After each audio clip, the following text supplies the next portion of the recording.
আজকে আইছি আমি রাংসাপাড়া একটা গ্রামে। গ্রামটা হইলো আপনার একদম ক্লিনেস্ট ভিলেজ অফ আসাম, মানে আসামের মধ্যে সবচেয়ে সাফ চিকন গ্রাম। আর এই গ্রামে আমি আইছি, তো যারা যারা সম্পূর্ণ ব্লগ দেখবেন দেখতে পারবেন যার A to Z সব বাঁশের।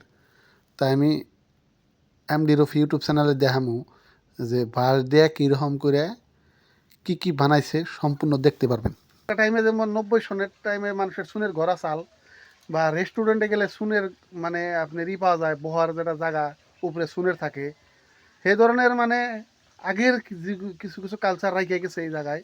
আর টোটালি বাসের।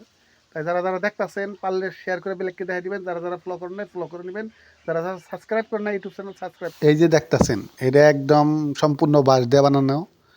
আর এই জায়গায় মানে যে আসে মানে সেলফি নিতেছে, ফটো নিতেছে, মানে বাঁশের জড়িয়তে বানাইছে। মানে দূর থেকে মানুষগুলো আইলে বা ভারতবর্ষের বিভিন্ন জায়গার থেকে মানুষগুলো আইলে এই জায়গাটা দেখে। এটা কিন্তু বাড়ির বাইর সাইড, আমরা যেমন বাইরে বুড়ি কই, এই বাড়ির বাইর সাইডে এরম ধরনের ফেসিলিটি পার্ক, ছোটো ছোটো বাচ্চা বলানের মানে জনলা যেগুলা জলইগুলা কই সেইগুলা দিয়ে মানে সাজাইছে আর কি। আর টিকিট মাত্র 10 টাকা। এদেন বাচ্চা বলানের জনলা, মানে বাচ্চা বলান নিয়ে এলেন টাইম পাস করা হারে। আর এরম ধরনের পরিবেশটা গড়ায় উঠাইছে যে ভারতবর্ষের মধ্যে 1 নম্বর সাফ চিকন জায়গা হলো রাংসাপাড়া। আপনারা যদি গুগল মারেন দেখতে পারবেন। আর এনু যা আছে সব বাঁশের। একটা চেয়ার বানালে বাঁশের, মানে এনু খরচও কম, মেহনত বেশি করছে। রাংসাপাড়ার যেটা আপনার ভিলেজ, রাংসাপাড়া ভিলেজ, সেই ভিলেজে আজকে আসলাম, এই গ্রামে আজকে আসলাম।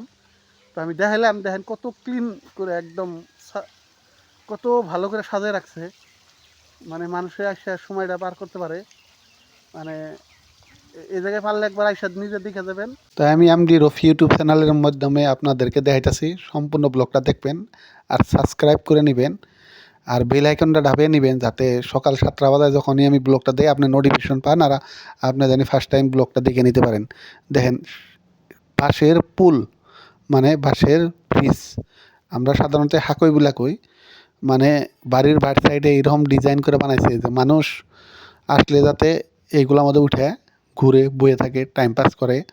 গরমের সিজনে খুবই একটা আরামদায়ক জায়গা। জানুয়ারি মাস চলতেছে, অনেক দূর দূরান্ত থেকে মানুষ এখানে আসবো আর দেখবো। তাই আপনারা আসবেন। আজকের ব্লগ এই পর্যন্ত শেষ করছি। ভালো থাকবেন, সুস্থ থাকবেন।